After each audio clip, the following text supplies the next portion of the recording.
Hey everyone, welcome to the Overton Report. My name's Corey Allen. Today is the 5th of October. It is Monday. And wow, what a weekend. I joined a number of people. Renata Da Silva from Blexit, South Carolina. Eric Corcoran with SC We the People. Mark Owens-Timms with Protect Charleston and Its History. State Representative Stuart Jones. Congressman Ralph Norman. All of us at the State House to make a case for our history. We had well over 150 people there, and I put my speech up, and I'm working on putting others up as well. You can see them in multiple places, but man, it was amazing. It was really great. But today, I really want to talk about something that it's really getting ramped up the closer we get to this election. The news, okay? Man, I really can't even begin to describe how manipulative and deceitful they are. Many of you saw the post I put up earlier of the very same headline on two of our local news stations' Facebook pages. I put quotations around local because they are owned by multi-billion-dollar companies out of New York, LA, Pennsylvania, and the like that own 100, 150, 200 local stations across the country. But listen, that's just the beginning of it. Before we even get into local news, let's talk about just the national news in general and their obsession with Donald Trump and asking him to denounce white supremacy.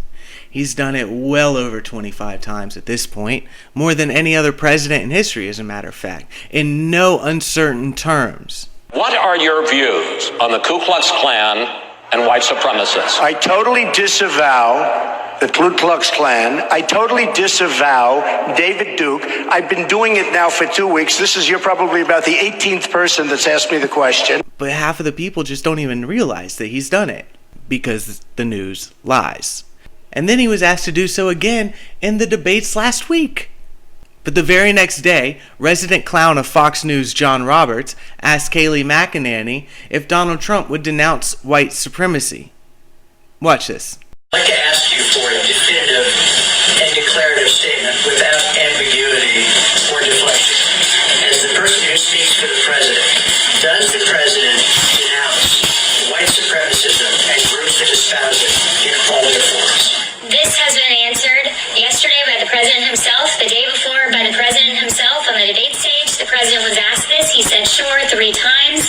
Yesterday he was point blank asked, do you denounce white supremacy? And he said, I've always denounced any form of that. I can go back and read for you in August 2019, in one voice, our nation must condemn racism, bigotry, and white supremacy. In August of 2017, racism is evil, and those who cause violence in its name are criminals and thugs, including the KKK, neo-Nazis, white supremacists, and other hate groups. I have an entire list of these quotes that I can go through with you. He has condemned white supremacy more than any president in modern history. Just to clear it up this morning, can you name it, make a declarative statement that you denounce, that the president denounces? I just did. The president has denounced this repeatedly. The president was asked this. You're contriving a storyline and a narrative. Asking you to put He this said, to rest. I just did. I read you all of the quotes. And if you need to see them in writing, I will put them in an email. Hold on. So, Haley, can you right now denounce white supremacy and the group I that just did. espouse? The president has Read a bunch of denounced quotes white from supremacy, the KKK, and hate groups in all forms. He signed a resolution to that effect. The president just last week, perhaps you all weren't covering it, but just last week expressed his desire to see the KKK prosecuted as domestic terrorists. This president had advocated for the death penalty for a white supremacist, the first federal execution in 17 years. His record on this is unmistakable, and it's shameful that the media refuses to cover it. Wow. I love her. She's amazing. I mean, John Roberts, look, she just destroyed him. First off, what is white supremacism? He said that first. But then it's like, will the president denounce white supremacy? Yes, he did on this date. He said this. On this date, he said this. On this date, he said this. Last night, he said it. Earlier today, he said it. Sure, yeah, okay. But to clear it up, can you tell us that the president denounces white supremacy? Are you listening to this? You want to know the best part about this? Okay. Some of you might not know this, but John Roberts is married to Kara Phillips, and she's a reporter for ABC News. Now, what Kayleigh McEnany was referring to, the last thing when she said that he was asked yesterday if he denounces white supremacy, well, it was John Roberts' wife that had asked him the question. And he denounced white supremacy yet again. So, if he would have just spoken to his wife, he would have probably been able to get that question answered much easier and in a much less embarrassing way. Yikes. Communication in relationships is important, Johnny boy. And listen, this doesn't stop there, okay? News stations, like I said, right here in the Low Country, they walk this very same fine line between propaganda and news.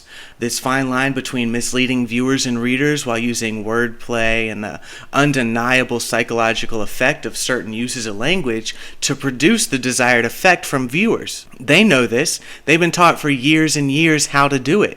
Now, let me refer you to this Blaze article. You might remember during the protest last week, 2 men in a truck were arrested after protesters had surrounded their truck and were beating on it and were threatening them. We're going to find out where you work, all that.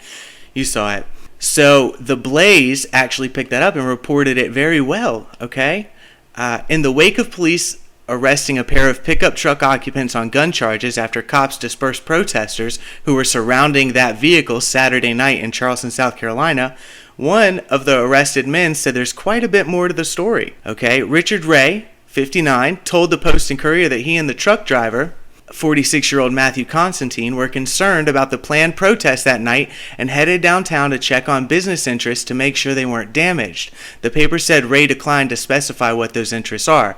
Of course, because if the mob finds out, what do you think is going to happen to those business interests? A few dozen demonstrators had gathered downtown in response to the grand jury decision to not indict police officers in the killing of Breonna Taylor, etc., etc. Ray told the paper that he and Constantine watched and recorded protesters before pulling into a bank parking lot and continuing their vigil with the vehicle's headlights off and windows up. But soon enough, a group of protesters surrounded the truck, pulling on its doors, getting on its hood, he told the paper. Ray added to the Post and Courier that he was scared, but at no point did he or Constantine reach for any weapon in the car. Ray noted to the paper that he did grab a pepper spray container and was planning to use it if anyone broke a window. Quote, "I'm not pulling a gun on a bunch of kids," he told the Post and Courier. "I'm not going to do anything to hurt kids protesting when the cops are right there."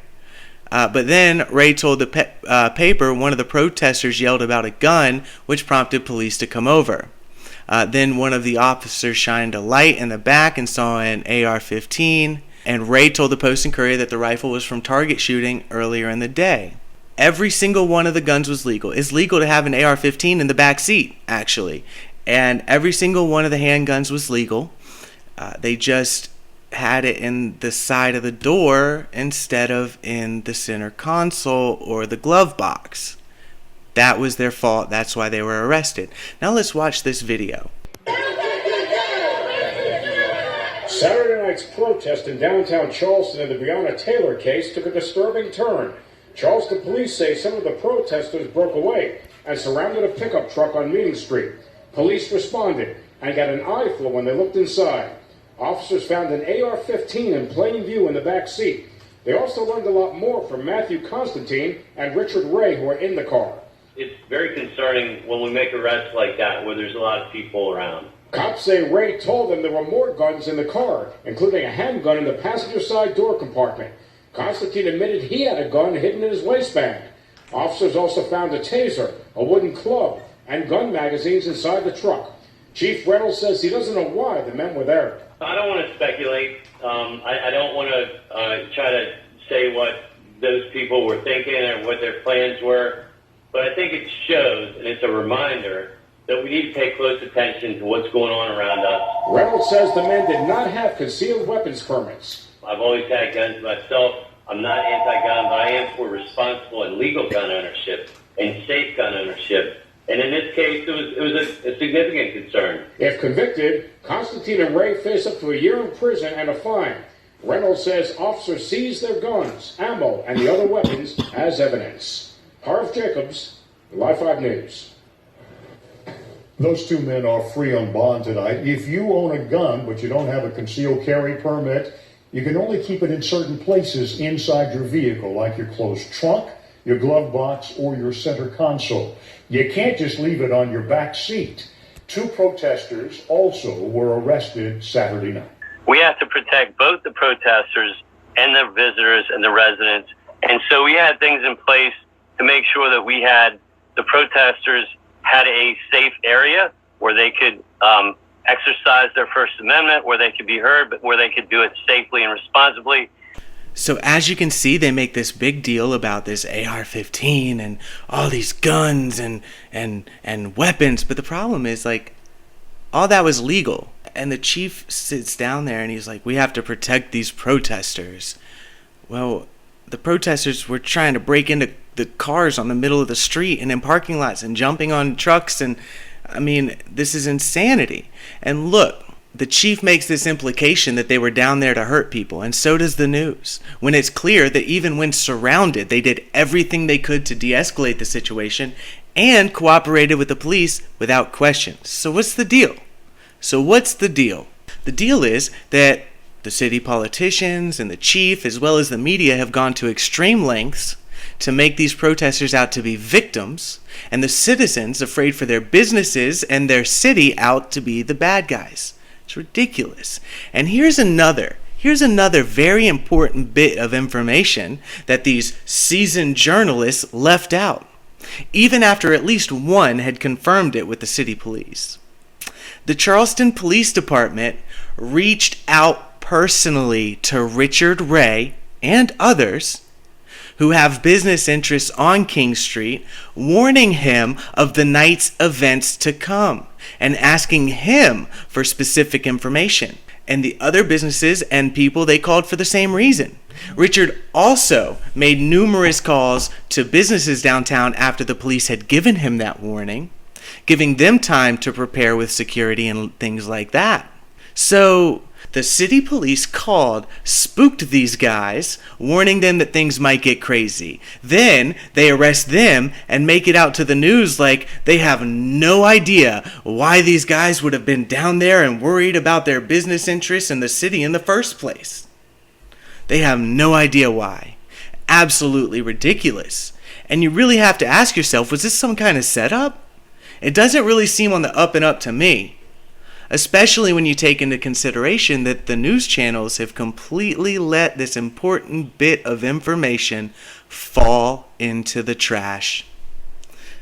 I'm not going to let it fall into the trash, and I think the people deserve some answers. Don't you? Until next time, I'm Corey Allen, and this has been the Overton Report.